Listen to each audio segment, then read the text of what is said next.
नमस्कार विद्यार्थ्यांनो, सर्वप्रथम मी तुमच्या सर्वांचं आजच्या सेशनमध्ये स्वागत करतो आणि आपण आजचा नवीन टॉपिक सुरू करूया.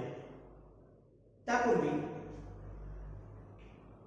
कालच्या लेक्चरमध्ये आपण 3 डिसीजेस घेतली होती, अमिबियासिस, अस्कॅरियासिस आणि फिलारियासिस. ठीक आहे, त्याचे काही क्वेश्चन्स तुम्हाला सॉल्व करण्यासाठी दिले गेलेले होते एमसीक्यूज. त्यासाठी गुगल लिंक प्रोव्हाइड केली होती आणि त्या गुगल लिंक वरती तुम्हाला सर्वांना ते एमसीक्यू सबमिट करायचे होते. परंतु त्यामध्ये काही डिसीजेस एक्सेस आलेले आहेत, म्हणजे जे आपण शिकवलेले नाहीत, आणि काही महत्त्वाच्या गोष्टी आहेत ज्यावरती डिस्कशन बाकी होतं. ठीक आहे, मग आपण प्रथम काय करूया, त्यामध्ये राहिलेल्या काही गोष्टींचं डिस्कशन करूया आणि मग नंतर पुढचं पॉइंट सुरू करूया. ठीक आहे, जे काही महत्त्वाच्या गोष्टी आहेत त्याच्यामध्ये सर्वात पहिली thing, some students don't know the various condition of the diseases. काही स्टुडंटला डिसीजेसचे व्हेरियस कंडिशन्स माहित नाही. आता ते कसं, there are some different type of diseases. काही वेगवेगळ्या प्रकारचे डिसीजेस आहेत. On the basis of their localisation of the spreading, एखाद्या स्पेसिफिक ठिकाणी ते डिसीज अवेलेबल असते किंवा भेटणे किंवा ते स्प्रेड होणे, त्या बेसिस वरती तसे प्रकार असतात. There are 3 types. त्यामध्ये एक टाइप आहे इपिडेमिक. इपिडेमिक हा एक प्रकार आहे, तुम्ही ऐकलेला असाल. सॉरी, इपिडेमिक नाही, एंडेमिक. त्यामध्ये एक type that is endemic. Now what is endemic? If a disease present only in a specific area, or आपण त्याला म्हणूया the disease of localized area, or also called as a localized disease. Epidemic काय असेल? That is an localized disease. Localized आपण याला मराठीत म्हणतो स्थानिक. एका स्पेसिफिक एरियामध्ये आहे, तिथून तो स्प्रेड होणार नाही. नॉट स्प्रेडिंग और डू नॉट शो आउटब्रेक. ते आउटब्रेक शो करत नाही. फॉर एक्झाम्पल घ्या कॉलरा. हा एक डिसीज आहे, आउटब्रेक शो करत नाही. त्याच्यानंतर तुम्ही आणखी काय घेऊ शकता, मलेरिया. आउटब्रेक नाही, स्पेसिफिकली फक्त तेवढ्या एरियामध्ये राहील, बाकी ठिकाणी किंवा अदर कंट्रीज मध्ये किंवा अदर एरियामध्ये स्प्रेड होणार नाही. हा, ड्यू टू दी कॉन्टॅक्ट होऊ शकतो, परंतु स्प्रेडिंग नाही. एक सेकंड टाइप आहे, that is epidemic. Some diseases are epidemic. मग इपिडेमिक डिसीजेस काय आहे? मग इपिडेमिक जे शोज द आउटब्रेक. हे काय करतात? आउटब्रेक शो करतात. म्हणजे ज्या ठिकाणी आहे लोकल एरिया, तिथून ते काय होते, स्प्रेड व्हायला सुरुवात होते. Means these disease may spread through one और मेनी एरियाज. मे स्प्रेड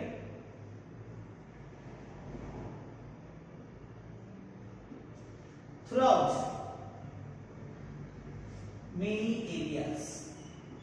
मग हे एरियाज त्या स्पेसिफिक कंट्रीसाठी असेल किंवा काही स्पेसिफिक कंट्रीमध्ये तो स्प्रेड होऊ शकतो, सगळीकडे होणार नाही.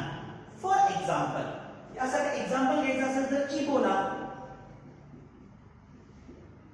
इबोला व्हायरस आपण आपल्या कंट्रीमध्ये याचं फक्त नाव ऐकलं, बरोबर आहे. एखाद 2 पेशंट मे आले असतील तिकडनं, परंतु दुसरीकडे म्हणजे हा जो डिसीज आहे ना, हा डिसीज दुसरीकडे पसरला नाही. तो एक स्पेसिफिक एरियामध्ये होता, तिथेच राहिला. जॅपनीज इबोला आपण त्याला म्हणतो. इकडे यामध्ये तुम्ही आणखी एक कंडिशन घेऊ शकता, आफ्रिकन स्लीपिंग सिकनेस. स्पेसिफिक एरियामध्ये आहे, त्याच एरियासाठी त्याचं नाव आपण देऊ शकतो. इथे इबोला हा त्या एरियामध्ये आहे, पण तिथून त्या कंट्रीमध्ये वेगवेगळ्या एरियामध्ये तो स्प्रेड झालाय. ठीक आहे, एक आहे म्हणून आपण इपिडेमिकला साथी रोग म्हणतो. दिस इज, याला आपण मराठीत म्हणतो स्थानिक. ठीक आहे, हा झाला साथी रोग, म्हणजे आपण एखाद्या रोगाची साथ पसरली असं सांगतो. आणि लास्ट टाइप, जो टाइप आपण सध्याला अनुभवतोय, that is an pandemic. Endemic, epidemic and pandemic. आता ही जी पॅन्डेमिक कंडिशन आहे, in this condition the outbreak or spread in the whole world. ज्याचं स्प्रेड पूर्ण जगामध्ये पाहायला मिळेल, throughout the world. It spreads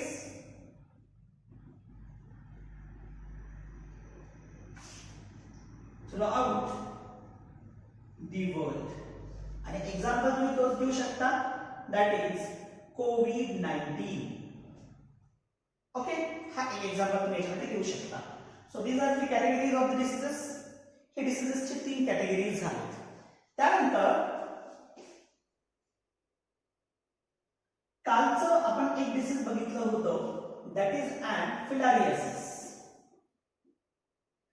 आता काही विद्यार्थ्यांना प्रॉब्लेम हे येतो की डिसीजचे होस्ट कोण, डिसीजची लाईफ सायकल किती एरियामध्ये कंप्लीट होते.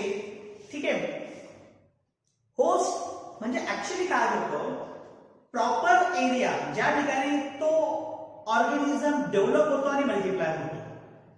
डेव्हलप होणे, मॅच्युअर होणे, मल्टिप्लाय होणे. तर त्याच्यासाठी तो होस्ट झाला.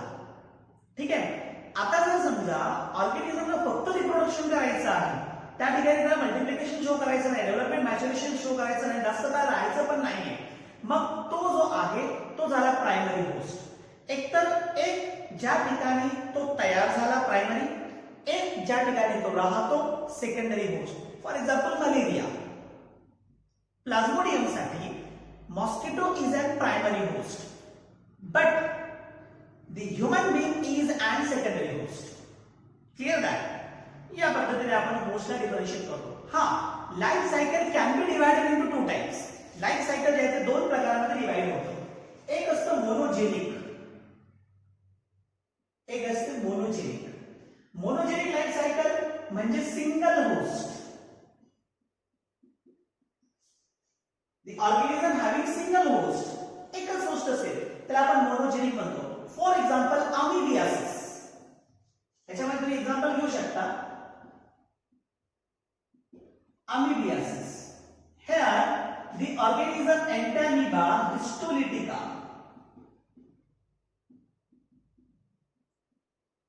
हा जो ऑर्गॅनिझम आहे Entamoeba histolytica, त्याचं एकच होस्ट आहे, that is human.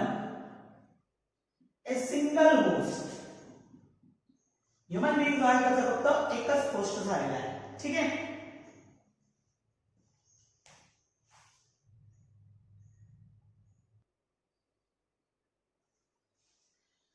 Sorry for interruption. Single host आहे. Second type, that is digenic. What happens in this, there is an 2 host.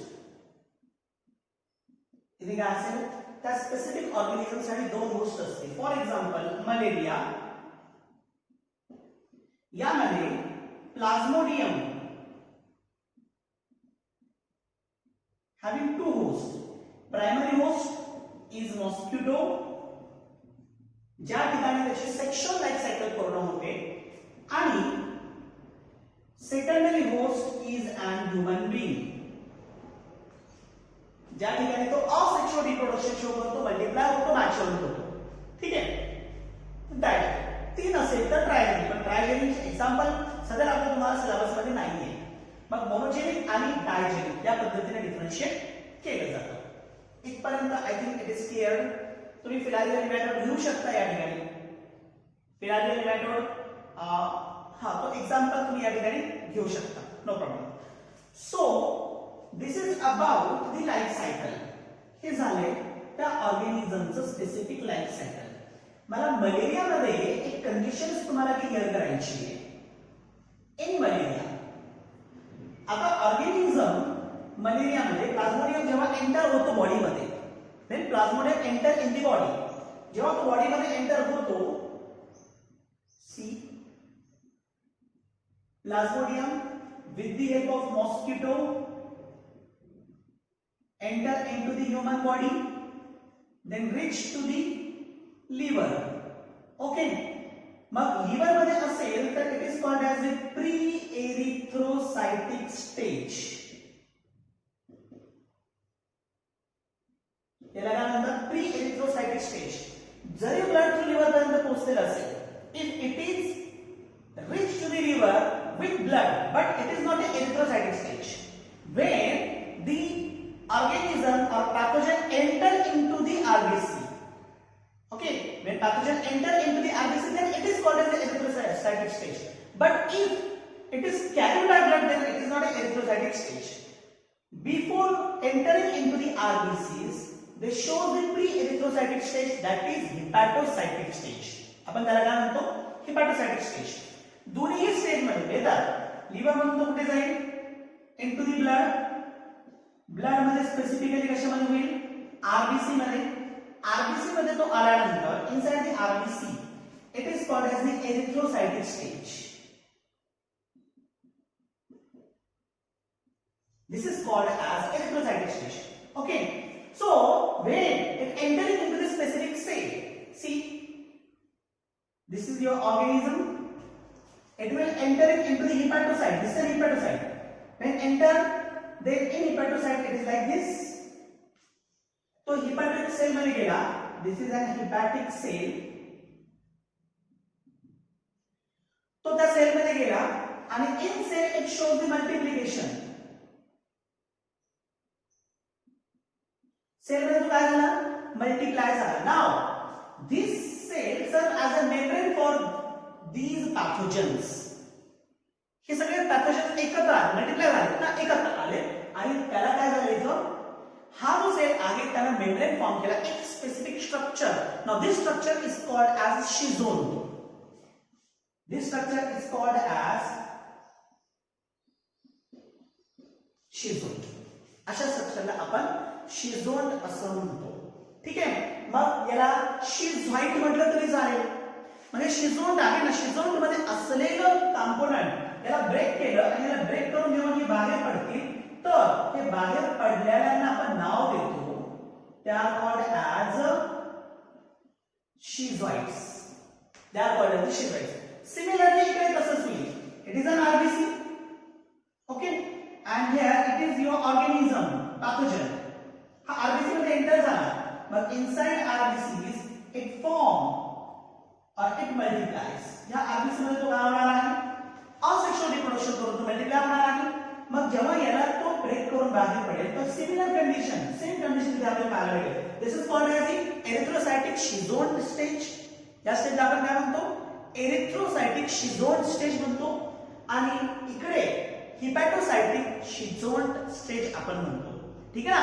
म्हणून ध्यानात ठेवा, आता आरबीसीच्या आतमध्ये जेव्हा ते पुढे गॅमेटोसाइट्स फॉर्म करतात, दे फॉर्म द गॅमेटोसाइट्स. गॅमेटोसाइट्सचं फर्दर डिव्हिजन होतं आणि गॅमेट्स फॉर्म करतो, पण हे गॅमेट्स इनसाइड द मॉस्किटो आहे.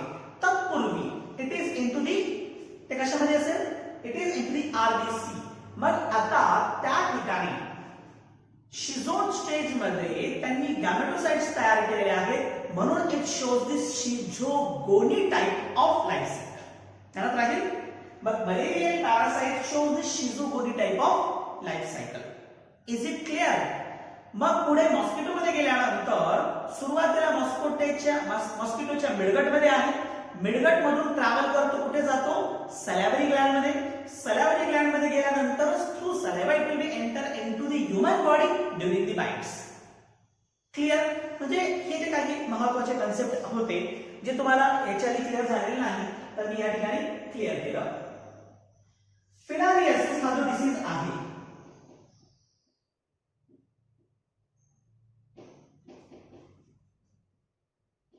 आपण काल जो फिलारियासिस बघितला, ठीक आहे, कंप्लीट इन्फॉर्मेशन त्यामध्ये दिलेली आहे. परंतु वाईल्ड स्प्रेड आपण त्याला म्हणूया, कोणत्या प्रकारचं ऑर्गॅनिझम रिस्पॉन्सिबल आहे, तो कोणता डिसीज आहे हे क्लिअर होणं गरजेचं आहे.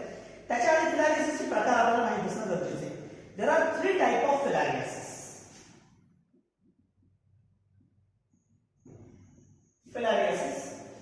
मग या डिसीजचे 3 प्रकार आहेत. There are 3 type. हे types on the basis of localization आहे, म्हणजे कोणत्या ठिकाणी हा डिसीज झालाय त्या बेसिसवरती याचे प्रकार पडतात. मग फिलारियासिस मध्ये एक आहे लिम्फॅटिक फिलारियासिस, सेकंड आहे सब क्युटानियस फिलारियासिस आणि थर्ड आहे that is an serous cavity filariasis. Serous ही ॲब्डॉमिनल कॅव्हिटी आहे. ॲब्डॉमिनल कॅव्हिटी फिलारियासिस असे 3 प्रकार आहेत.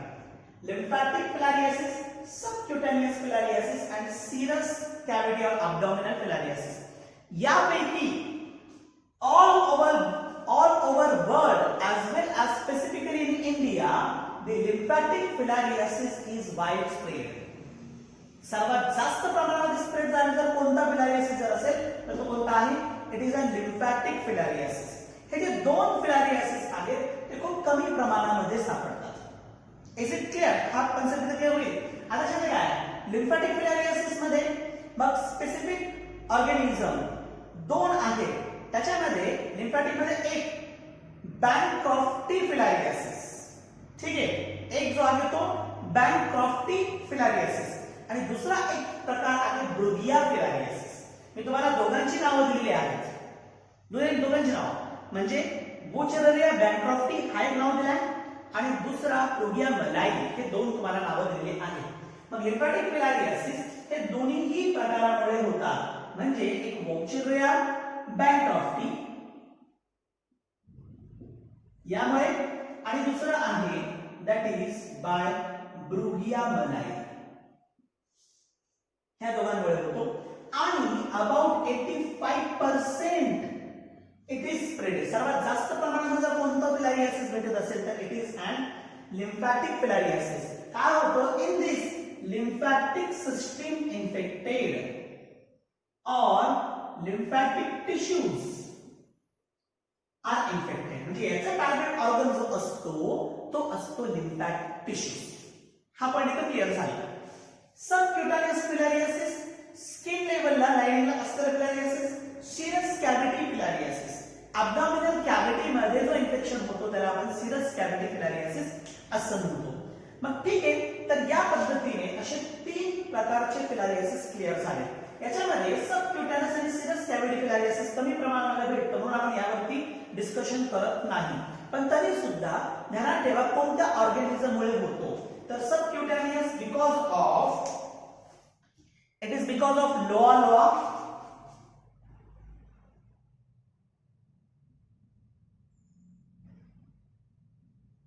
It is because of loa. आणखी एक ऑर्गॅनिझम आहे त्याचं नाव आहे that is Manzanella. Manzanella species हा ऑर्गॅनिझम आहे. आणि सीरस कॅव्हिटी फिलारियासिस मॅन्सोनेला दोघांसाठी आणि सबक्युटेनियस साठी लोआ ॲज वेल ॲज मॅन्सोनेला हे स्पेसिस रिस्पॉन्सिबल आहे. आपण फक्त 2 स्पेसिसचा विचार केला, बुचेरेरिया बँक्रॉफ्टी आणि दुसरं ब्रुगिया मलाई. ह्या 2 स्पेसिसचा आपण या ठिकाणी विचार केला आहे. आता यापैकी बुचेरेरिया बँक्रॉफ्टी 85% आहे आणि ब्रुगिया मलाई ओन्ली 2% आहे. 85% बुचेरेरिया बँक्रॉफ्टीमुळे तुम्हाला प्रश्न पण विचारला जातो की खालीलपैकी कोणते फिलारिया नेमॅटोड्स हे रिस्पॉन्सिबल आहेत जास्त प्रमाणामध्ये डिसीज स्प्रेड करण्यासाठी. तो कोणता आहे? बुचेरेरिया बँक्रॉफ्टी. आणि ब्रुगिया मलाई जो आहे तो फक्त 2% त्याचं स्प्रेडिंग आपल्याला सापडतं. So this is a condition in filariasis जे लास्ट याच्यामध्ये त्यावरती डिस्कशन राहिलेलं होतं. ठीक आहे, रिलेटेड एमसीक्यूज काल काही लोकांनी अजूनही सॉल्व्ह केले आहेत. आता ते काय करू शकतात? ते सॉल्व्ह करू शकतात. आपण पुढे जाऊया. याच्या आधी आपण बॅक्टेरियल, देन व्हायरल आणि देन फंगल प्रोटोझोआ असे तीनही प्रकारचे कॉमन डिसीजेस कंप्लीट केले. आता आपल्याला पाहायचं आहे that is fungal disorder.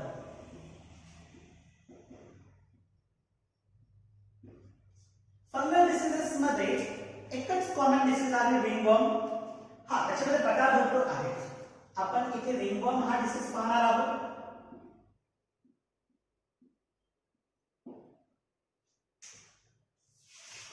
So friends, ringworm काय असतं? काही लोकांनी चेहरा आहे, तुमच्या पुस्तकामध्ये फिगर दिलेली आहे की चेहरा असेल समजा, तर याच्या खालच्या ठिकाणी म्हणजे ह्या एरियामध्ये त्या ठिकाणी स्किनवरती म्हणजे त्या स्किनवरती काही लेशन्स फॉर्म झालेले असतील. तुम्ही हे बघितलं असेल. किंवा आपल्या काही स्पेसिफिक एरियामध्ये फॉर एक्झाम्पल ग्रोइन असेल, टोज असेल, नेल असेल, या ठिकाणचं कलरेशन चेंज झालेलं असेल. ग्रोइन आणि टोज या एरियामध्ये because of moisture fungus develop झालेले असेल, फंगामुळे स्पेसिफिक इन्फेक्शन झालेलं असेल. कधी कधी काही स्पेसिफिक एरिया असा असतो की तिथे इचिंग खूप जास्त प्रमाणामध्ये होते आणि त्या ठिकाणी जर बघितलं तर रेड कलरचं असं गोल स्पॉट दिसतो, मोठा एनलार्ज रेड कलरचा स्पॉट दिसतो. मग ते गोल एनलार्ज रेड कलरचं दिसत असेल ना, तर दॅट इज अन रिंगवर्म. त्याला आपण काय म्हणतो? रिंगवर्म. कधी कधी रिंगवर्म हे रॅशेसच्या फॉर्म मध्ये असतात. That are called as red rashes. या फॉर्म मध्ये असतात. तुम्ही तुमच्या टोज मध्ये म्हणजे दोन टोजच्या आतमध्ये एक व्हाईटिश कलरचं इन्फेक्शन बघितलेलं असेल, ठीक आहे, तर त्याला आपण म्हणतो ॲथलेट्स फुट्स. ठीक आहे. कधी कधी नेल थिक होतात आणि डिस्कलरेशन होतो. नेल जे आहे ते थिक होतात आणि डिस्कलरेशन होतं. तर अशा प्रकारच्या डिसीजला सुद्धा आपण रिंगवर्म म्हणतो. पण रिंगवर्म मध्ये त्याला एक स्पेसिफिक नाव आहे, दॅट इज ऑनिकोमायकोसिस. तर असे डिफरंट टाइप्स आहेत याच्यामध्ये. आपण त्याची कंप्लीट कंडिशन किंवा ऍक्च्युअल कंडिशन पाहूया. Why ringworm is form. मी इंट्रोडक्टरी जे तुम्हाला सांगितलं त्यातून क्लिअर झालेलं असेल की ringworm is an fungal disease.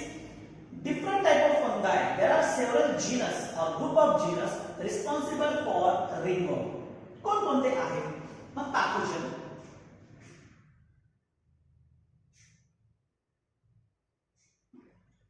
Pathogen.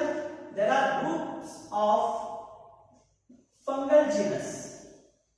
तीन प्रकारचे pathogen यामध्ये इन्व्हॉल्व आहे किंवा फंगाय. एक आहे that is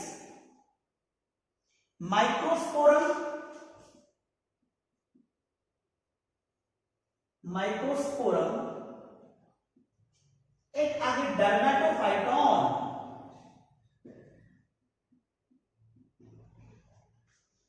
what is an dermatophyton? Derma वरील कवरिंग आहे, त्या कवरिंग वरती इन्फेक्शन झालं असेल तर डर्मॅटो असं म्हटलं जातं. तर डर्मॅटोफायटॉन. आणि आणखी एक आहे दॅट इज ट्राइकोफायटॉन.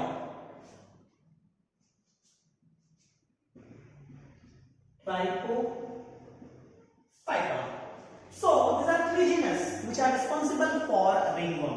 हे तीन असे जीनस आहेत जी रिंगवर्म साठी रिस्पॉन्सिबल आहेत. ठीक आहे. तर यांचं ऍक्च्युअल ग्रोइंग किंवा डेव्हलपमेंट एरिया कोणता आहे? So in your body various part showing heat और मॉइश्चर कंडिशन. काही असे बॉडीतले पार्ट्स आहेत जे हीट किंवा मॉइश्चर कंडिशन शो करतात. तर अशा ठिकाणी ते जातात, बसतात. मग मी तुम्हाला आधी एक्झाम्पल सांगितले, ग्रोइन एरिया असेल, नेलच्या आतमध्ये असेल, किंवा मग तुम्ही टोज कडे जाऊ शकता तुमच्या. अशी स्किन ज्या ठिकाणी कंटिन्युअस मॉइश्चरायझेशन असतं, तर अशा एरियामध्ये हे काय होतं की फंगाई डेव्हलप होतात आणि after development they shows the infection. मग ते लोकलाइज्ड इन्फेक्शन काय करतात ते शो करतात. But how they enter in our body? But actually हे जे डिसीज आहे ना ringworm, it is an external म्हणजे एक्टो पॅरासाइट आहेत हे, जे एक्सटर्नली बॉडीवरती इन्फेक्शन फॉर्म करतात. मग mode of transmission, how they will transmit in our body? Mode of transmission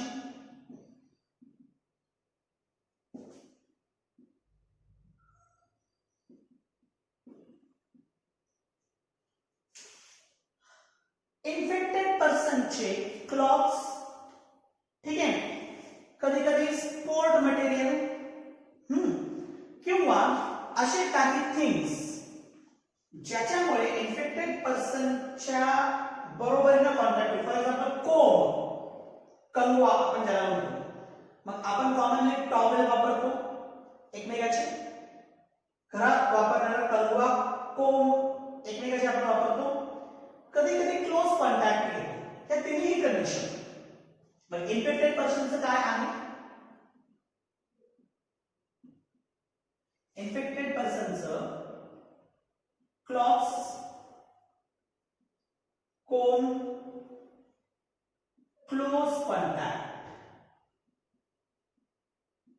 त्यामुळे एका रूम मध्ये राहणारे लोक हॉस्टेलाइज असेल त्यांना या प्रकारचे डिसीजेस खूप जास्त प्रमाणामध्ये होतात. क्लॉथ्स, कोंब, क्लोज कॉन्टॅक्ट हे जे असेल तर याच्यामुळे काय होईल? It will be transfer to the normal person. हे काय होईल? नॉर्मल पर्सन कडे ट्रान्सफर होईल आणि in normal person the infection will be generated. यामुळे ह्या नॉर्मल पर्सन मध्ये इन्फेक्शन होईल. आता इन्फेक्शन झालं तर मग different type of symptoms are occurs in the body. वेगवेगळ्या प्रकारचे सिम्पटम्स बॉडीमध्ये दिसायला लागतात. मग विच आर दॅट सिम्पटम्स? ते सिम्पटम्स कोणकोणते आहेत?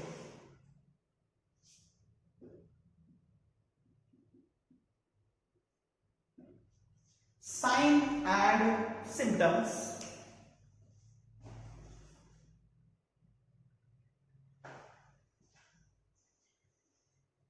सर्वात पहिली थिंग जी मी तुम्हाला आधी पण सांगितलं, first, red coloured enlarge ring on the skin. दे काय होईल? Skin shows red coloured enlarge ring. हे तुम्हाला स्किन वरती पाहायला भेटेल. हँड घ्या, हातावरती कुठेतरी चट्टे आलेले असते, ठीक आहे. मग ही स्किन या प्रकारची एनलार्ज रिंग शो करते.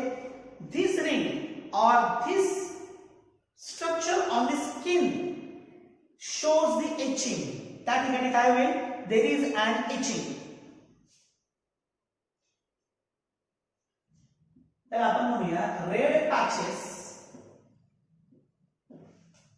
shows intense itching. खूप जास्त प्रमाणामध्ये त्या रेड पॅचेस वरती काय होईल? इचिंग निर्माण होईल. ही सेकंड कंडिशन. त्यानंतर थर्ड कंडिशन याच्यामध्ये आहे appearance of dry scale lesions of various part of body.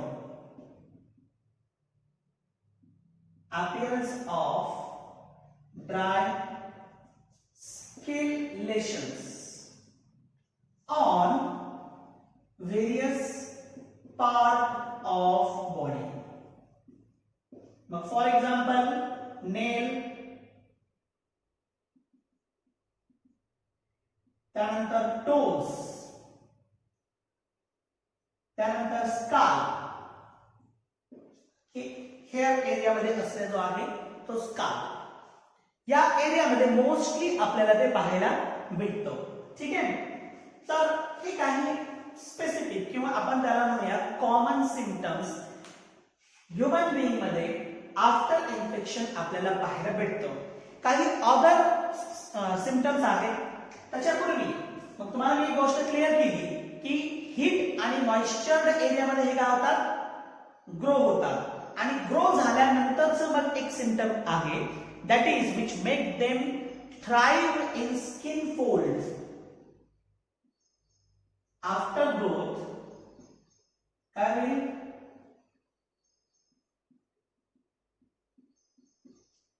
Skin fold यामध्ये it will be thrive, ठीक आहे. it make thrive in the skin fold. हे स्किन फोल्ड मध्ये थ्राइव फॉर्म करतात. मग हे थ्राइव तुम्ही कसं पाहू शकता? You can see in red rashes, in the form of red rashes. You can see it is in the form off white pulp और व्हाईट कलर स्ट्रक्चर. टोज मध्ये जर पाहत असाल तर व्हाईट कलर स्ट्रक्चर तुम्हाला पाहायला भेटेल. ग्रोइंग एरियामध्ये पाहत असाल तर रेड रॅशेस तुम्हाला पाहायला भेटेल. ठीक आहे, तर हे आफ्टर ग्रोइंग एरिया जे असतो तर त्या ठिकाणी हीट किंवा मॉइश्चर जास्त प्रमाणामध्ये, जी लोक पाण्यात जास्त काम करतात ना, पहा त्यांच्या टोज मध्ये हे इन्फेक्शन कंपल्सरी झालेलंच असतो. आपल्याला ते कॉमनली पाहायला भेटतो. तर that is condition in that. मग याच्यामध्ये तुम्ही एक्झाम्पल घेऊ शकता, ग्रोइंग ऑर टोज या एरियामध्ये. स्पेसिफिक एरियामध्ये जो इन्फेक्शन होतो त्यानुसार त्याला नाव दिलं जातं. जर नेल मध्ये इन्फेक्शन असेल तर onychomycosis, infection in nails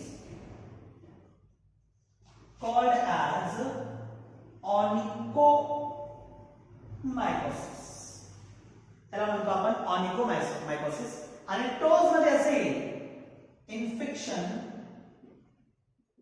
in toes. If infection in toes, then it is called as athlete's foot.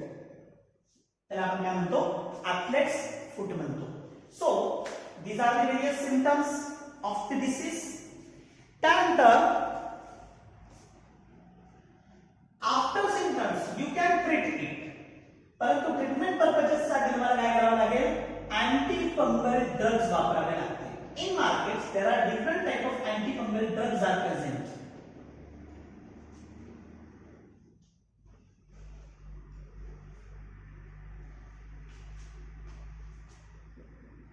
Treatment. आता डायग्नोसिस तर सिंपल आहे. डायग्नोसिस म्हणजे काय, जस्ट ऑब्झर्वेशन. एक्स्ट्रा ऑब्झर्वेशन त्याला तुम्हाला माहित पडेल की फंगल डिसऑर्डर झालेला आहे. For the purpose of treatment there is and drugs called as antifungal drugs. Different type of antifungal drugs are there, पण तीन ड्रग कॉमनली वापरले जातात. That is nystatin,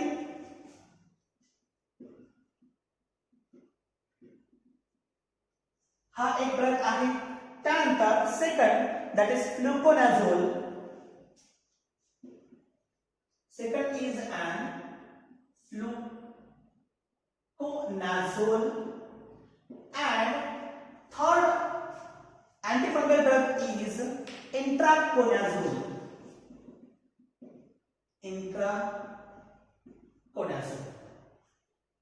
All three drugs reduce the infection of the fungi. हे तिन्ही प्रकारचे drugs जे आहेत ते फंगल इन्फेक्शन काय करतात, कमी करण्याचं काम करतात किंवा रिड्यूस करण्याचं काम करतात. That's the treatment. Only this treatment is available. But prevention is better than the treatment. Treatment पेक्षा प्रिव्हेंशन महत्त्वाचं आहे. काय करतात, एकमेकाचे क्लॉथ वापरायचे नाही. फर्स्ट वापरायचेच असेल तर मग त्या क्लॉथला गरम पाण्याने धुवायचं, हॉट वॉटरनं, मग नंतर ते क्लॉथ तुम्ही वापरू शकता. ठीक आहे.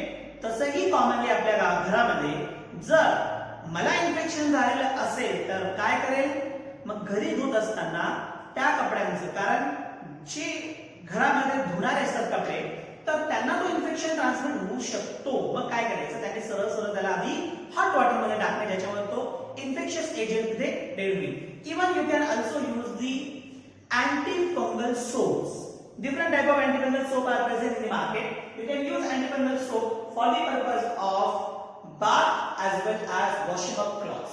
अंघोळ करण्यासाठी सुद्धा आणि क्लॉथ वॉश करण्यासाठी सुद्धा तुम्ही antifungal soap त्या ठिकाणी वापरू शकता. So this is all about the disease that is an ringworm.